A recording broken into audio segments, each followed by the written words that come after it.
I just said was made up. I am quoting what the Russians have been saying on their state-owned media. I am quoting what they are preparing their population for. These nuclear threats, they're just the beginning. The Russians are testing the waters to see if the West will react or not to their invasion of Ukraine. And if the West will not react, if the West will use the classical isolationist points and will say, oh, not our country, not our worry, then the Russians will use those nuclear weapons. First in Ukraine, and then what's stopping them from using them in the West? Truly, if the West has made pledges to Ukraine, and those pledges have been violated by Russia, what will stop Russia from attacking NATO next? Maybe Estonia, Latvia, Lithuania. And it's very interesting to think in our minds, to imagine that scenario, to imagine what would happen if the Russians capture the first village in Estonia. And to see all of these stop the war and not our war nutcases screaming and shouting, that's not our country, we do not care. Absolutely idiotic. Imagine if in World War II the United Kingdom would say, oh, Poland is not our country, we don't care. France, what, Hitler is invading France? Nah, we don't care. He's not coming for us. Yet. Or the Americans, even better. What, Hitler? We don't care about Hitler, he's so far away. What, the Japanese? Ha! We got Pearl Harbor right near them. Surely nothing would happen. But the question arises, why is it that the West always needs a Pearl Harbor to start acting? Why is it that the West always needs a Danzig, or a Kristallnacht, or a whole Holocaust to start seeing reality clearly? Why is it that this clear sight only comes after being sprinkled with blood? Why can the West not prevent instead of reacting? That is the real question we are here to ask. This war was preventable. If in 2014, when Putin decided to invade Ukraine, the world reacted, he would not be able to do anything else. Or perhaps, even before that, if in 2008, when Putin decided to invade Georgia, the world decided to react, perhaps he would have stopped. Or when he invaded Syria, or when he bombed Grozny to the ground. My friends, the Russian misdemeanor did not start 2 years ago. It has never ended.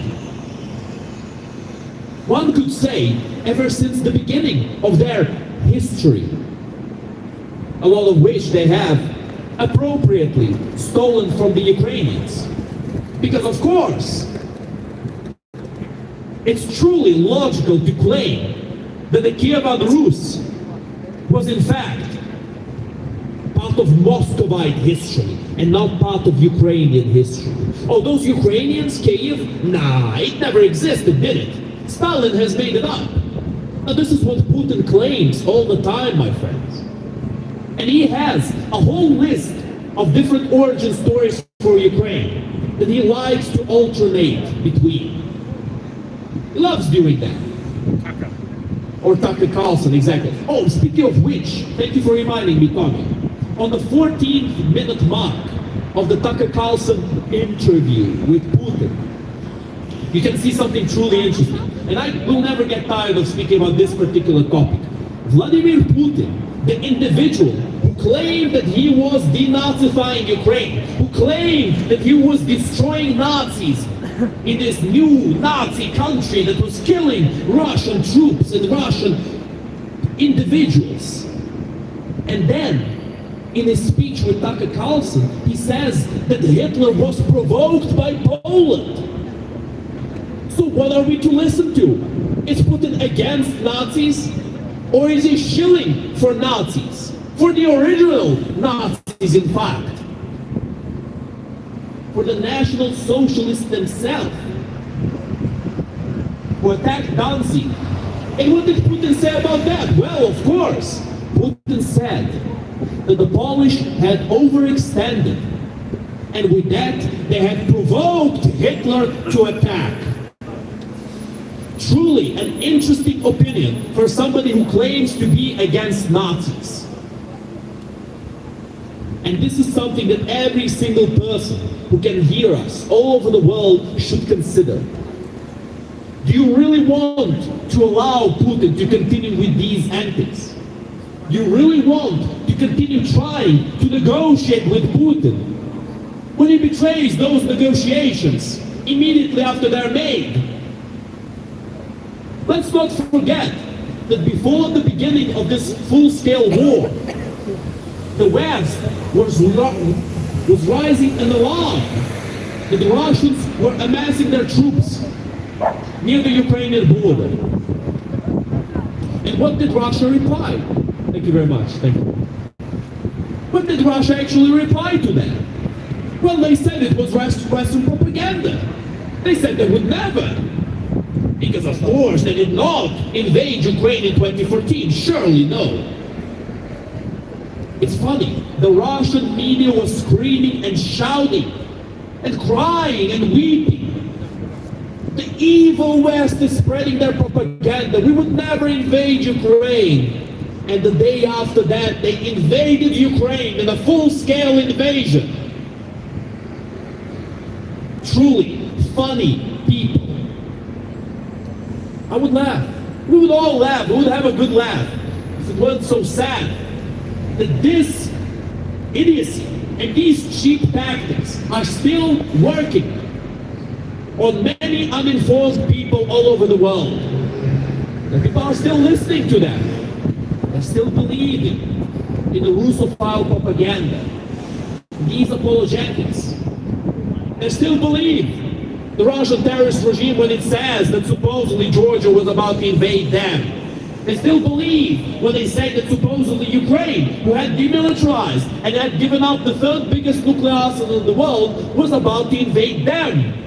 The country with the biggest nuclear arsenal in the world. Believable stuff like that. Or my personal favorite. And I will end on this topic, my friends, because this needs to be heard by the whole world. Coming back to this terror attack in Moscow, the Russian terrorist regime has claimed that these shooters were trying to make their way to Ukraine, and that supposedly the Ukrainians had prepared a corridor for them to escape through. So what would that mean?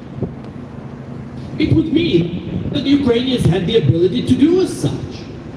But how would that be possible?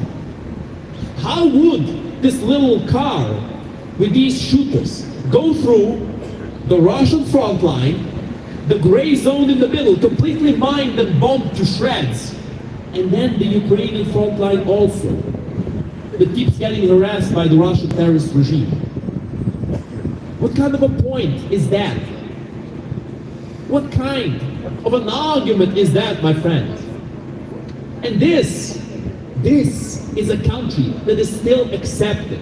This is a country that people still try to negotiate with. Nay, my friends, this is a prison, a country-sized prison, a country-sized criminal syndicate is commanding that prison right now. And this Potemkin country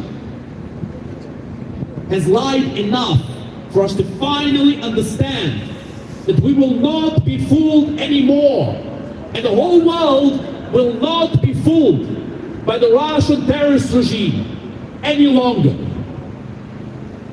The world stands with Ukraine, and it will stand with Ukraine until Ukraine wins, and until this war ends. Not for a week, not for a year, but forever. Because the only way to end this war is to end the Russian terrorist regime for good. And with that, my friends, we will bring this rally to an end. Слава Україні! Героям слава! Слава нації! Смерть ворогам! Україна!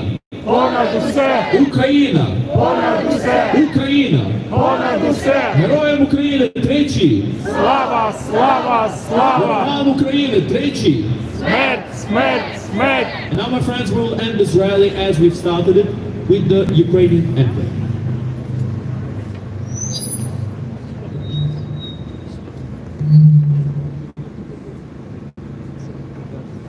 I should have gone in front of the sound system.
Слава Україні! Героям слава!